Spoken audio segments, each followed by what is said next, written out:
Talk about politics, all about who gets what, when, and how.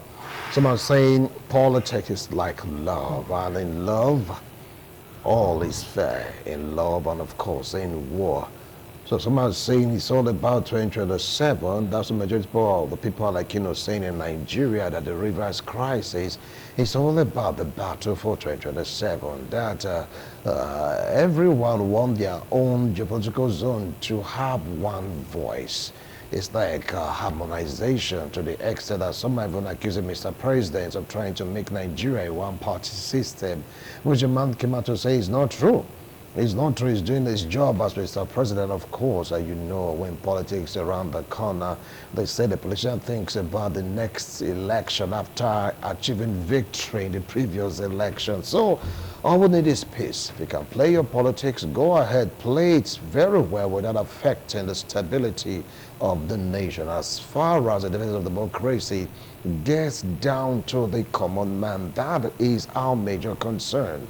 All the promises made to uplift the nation.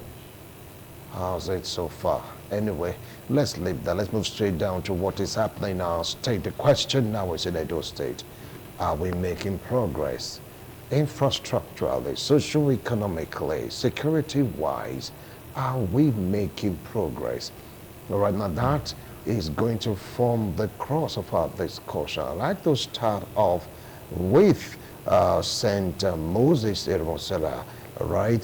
10 minutes ago before I started this show, I was in contact with a source where he said he was going to join the show virtually, and I've been trying to reestablish contact with him. I wonder what is wrong, but no matter what happened here, you still have the opportunity to come either debunk what they say or what they believe in. You have the right to do so. Call it the right of fair hearing. So let's move straight down to St. Moses. St. Moses, from your own analysis, security, economically, infrastructurally speaking, how are we doing so far in Edo State? Yeah, I would thank you very much, Vincent. I would speak very frankly. Edo State, we have a new governor, and Monday Okpewolo, and a lot of people still think he didn't win the election. That's why they're in court, and that being the case, so far he's been doing his best. I would say that I did expect so much from him actually, and he's been trying infrastructure-wise. I've seen a couple of the roads he's done. Particularly, what really impressed me was I always travel to my village in Ewu, and I've never really had so good. I've lost so many tires, my bumpers, my cars, and because of lately I traveled on that road. It was the hour I traveled to my village was shorter, relatively shorter. The road has been massively done from Benin to Ewu, and that impressed me a lot. The other time I was going to UBTH from Temunga. I went to go through the back. I did a lot of things with UBTH, and I went there with the professor of medicine, and the observation was quite impressive. That, oh my God, they are doing this road. This was my road for almost 40 years, and I'm impressed, and I was also impressed that these are things that is getting right. But a number of things is not getting right. See, a number of things like the security network. I'm a bit worried that he dismantled the structure that was in place before he came on board. Politics should not come to play in every of our economics. I do not agree that when you change party, you must change the security architecture. For example, in TED, in Tekola Road, where I do my business, there was this young man who reorganized that place, and he built a structure that stopped the criminality of that junction that was called Evo Junction. And that junction, I've lost at least 6 phones of myself, my sisters, my daughter, a number of people that can be visited in my office. They will steal your phone along the road. But this young man came, basically discovered it, and he restored sanity. But because he's not in the good book of this new administration, I've gone to give him money on my own to thank him for what he's doing. He came from abroad like me. He wanted to change things. One Amaosa, they called him. I was so impressed that, and this man was never mentioned anywhere. But he's a young man like me. He changed, but you will retain such people. Retain the economic indices that worked, security indices that worked. This is in my village now. They just killed somebody 2 days ago in the bush. We don't even know who that person was. in Ewu. So these things are things we should check, work with the structure that exists, that work. Improve on it, change one or two persons if you need to, but don't dismantle, throw away the baby and the bathwater because you don't like the name of the person that you took over from. So in infrastructure, he's been doing well. I really am impressed by the idea of the flyover, even though it didn't meet the procurement rules. At least it was necessary. A thinking that we need to solve this problem of the congestion of people over here. That's something, and I'm impressed. At some of the things like my street now, they did the road in they did the road, the market without announcing, and that's how it is. That's how it should be. All right. Economic front. All right. I will come back to you. Want to go on a break? When we return, we'll continue with this discussion. Do stay. We will be right back. Thank you so much for staying tuned. If you just joined us, this is TMI, reaching you live from Benin City, South Nigeria, to the world. We're taking a look at Edo State as it is today, infrastructurally speaking, socio-economically speaking. You know, security-wise, are we really making progress? We've heard the opening remark of St. Moses Seremosele. He talked about some infrastructural development. He said kudos to that, but where his concern, his major concern is the security architecture. You might have heard about kidnapping. You might have heard about stealing. You might have heard about burglary. Yes, I had a visitation from one of those bad boys, but all the same, that's story for another day. Dr. Andrew, Edo State, how are we faring so far? Well, you can see the big smile on my face. But many people are not smiling. You are smiling, they are not smiling. I don't know what you mean by many people are not smiling. And I wonder how many people you've interacted with that did not smile. But I want to tell you that I'm very happy with the state of Edo today. And actually, the reason I smiled was that I remember during the campaigns, I was a regular guest of yours. And I kept on telling you that the man I am campaigning for is a man that is ready to work and deliver a new Edo that will rise to the zenith. And I told you that if Monday Okpebolo doesn't win, that you should hold me accountable. I said that. And I'm very happy that the governor has not disappointed me at all. And that from the way he has been conducting the affairs of government, I can safely say that a new Edo has truly risen. And I can tell you most solemnly that give him 4 years, give him the remaining time in 4 years, and you will see what Edo will look like. And as far as I'm concerned, you will see that the man has begun, you know, on a very good note. St. Moses, I'm very happy too, because he was one of those that didn't give the governor a chance at all. I remember my engagements with him, both in the media space and even in your studio on Impact. And I'm happy hearing the testimonies from him that when it comes to infrastructure, the man is doing very well. If you go to Ramat Park as we speak now, it's a beehive of activities, especially with at that roundabout where the layers for the flyover, you know, has gotten to an advanced stage. And I'm sure between now and the next 1 year, we will be talking of a flyover, first of its kind in Edo State. And I can't wait for that project to be commissioned so that I can also call my friend who taunted me before and asked me, have you ever driven on a flyover before? And I said, well, I'm driving on one right now. That was when I went to Warri, you know, the entrance of Warri, that flyover. So, and that was the only time I ever drove on a flyover. So I'm very happy now that we will be driving constantly.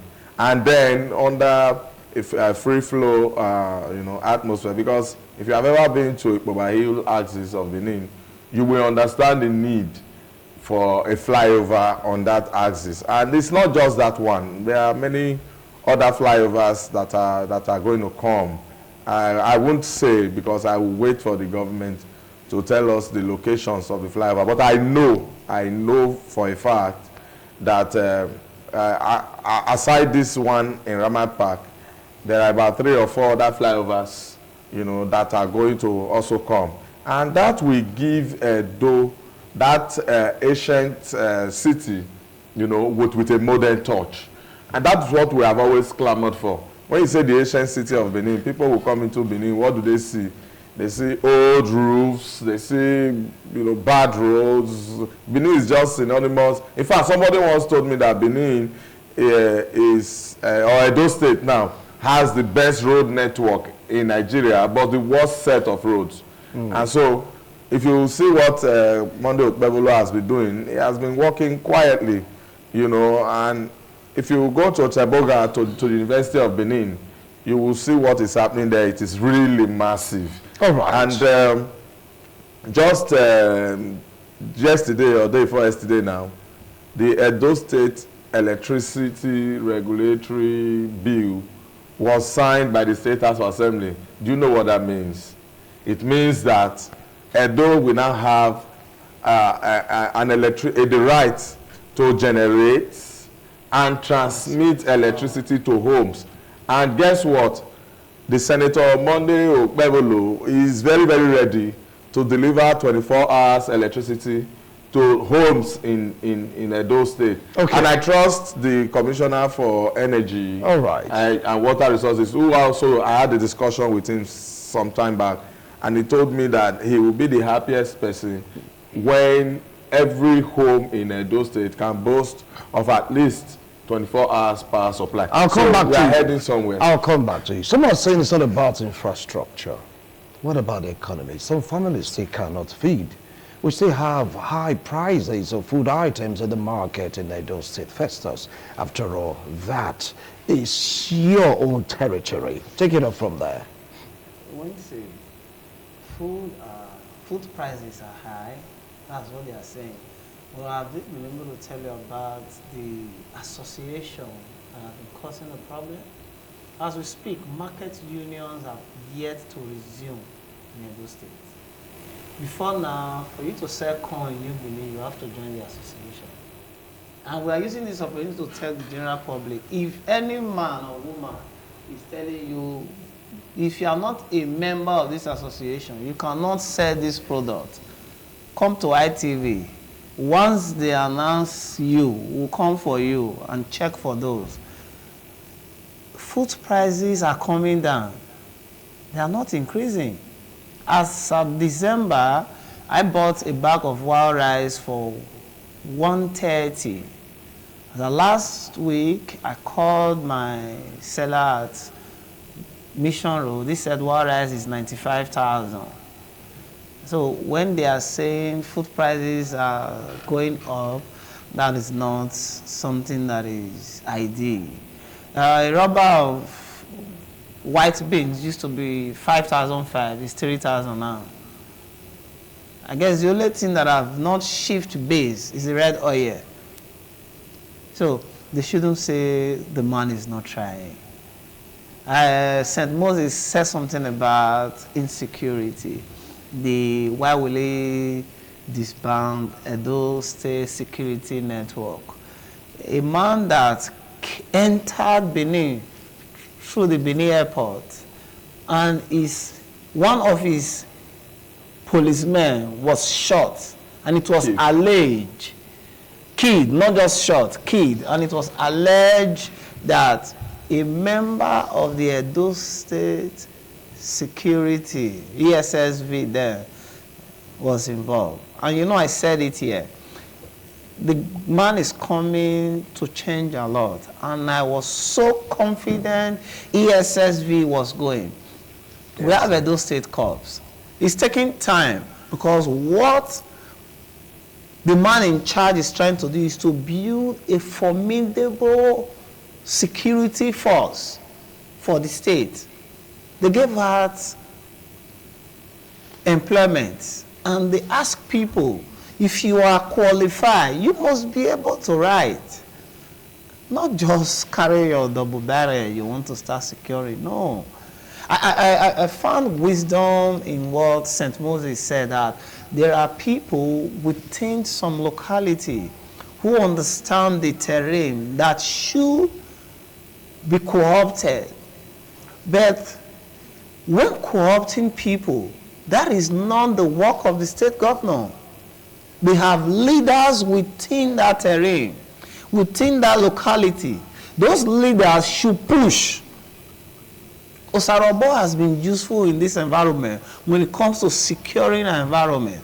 Go meet the CP in charge of the Edo State Corps. Give him reasons why this man should be co-opted.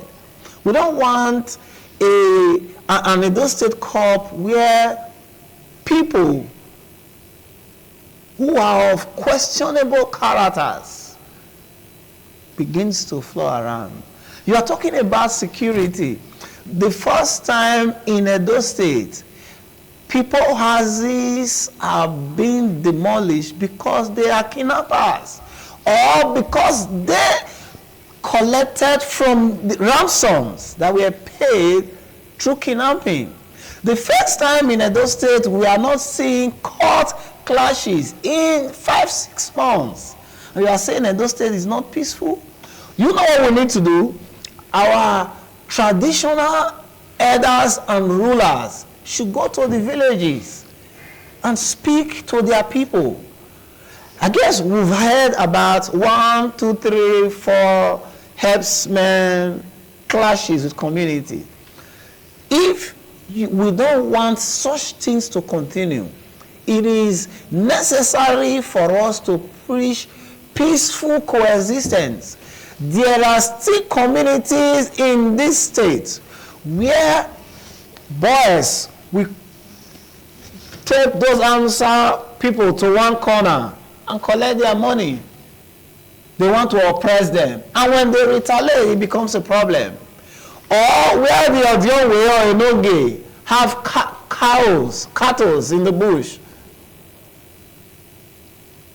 Now, those herdsmen feel they have liberty to go around and destroy farms.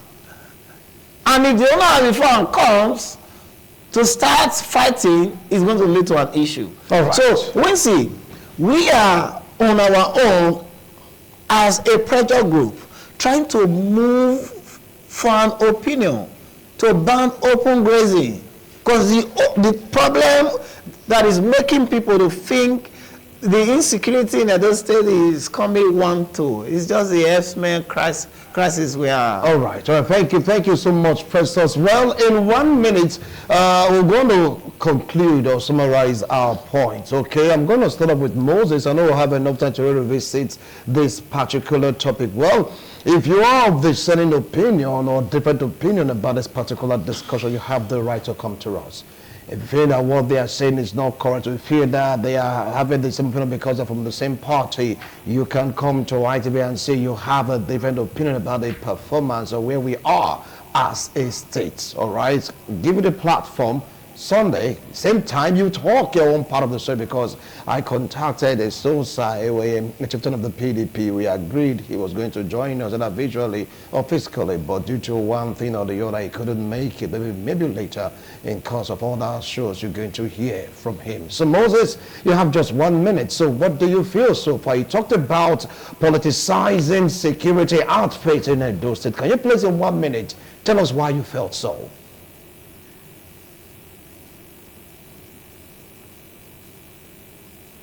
Are you there, Moses? If you're there, can you unmute yourself, please? I can hear you now. Go ahead in 1 minute. Can you hear me? Yes, I can. I want security must never be politicized. The best people, especially when sourced from local communities, should be in charge. And I also want to make a suggestion to the government, and that they should find a way, in addition to the flyover they are talking about in Ikobari, find a way to connect St. Xavier Road to Ikobari. If they can connect St. Xavier Road to Ikobari with a bridge and move the market, that will make the market inside a little bit, that there will not even be need for the flyover more than cosmetic and aesthetics. So the government should focus on security, work with the existing structures. If the water killed you, water you still need to drink. If the security network has shot you, still use them. Energy cannot be destroyed or created, but you can convert energy. convert them to your advantage and don't jeopardize our entire security because of your personal offense. Thank you. Thank you so much. He uses 1 minute precisely. So, Doc, 1 minute. He said that for the security. I wish I had more time, but yes, one thing I want to let you know is the fact that security is the security challenge is a national matter. It's not just in those states that they are kidnapping or killing people. It's nationwide.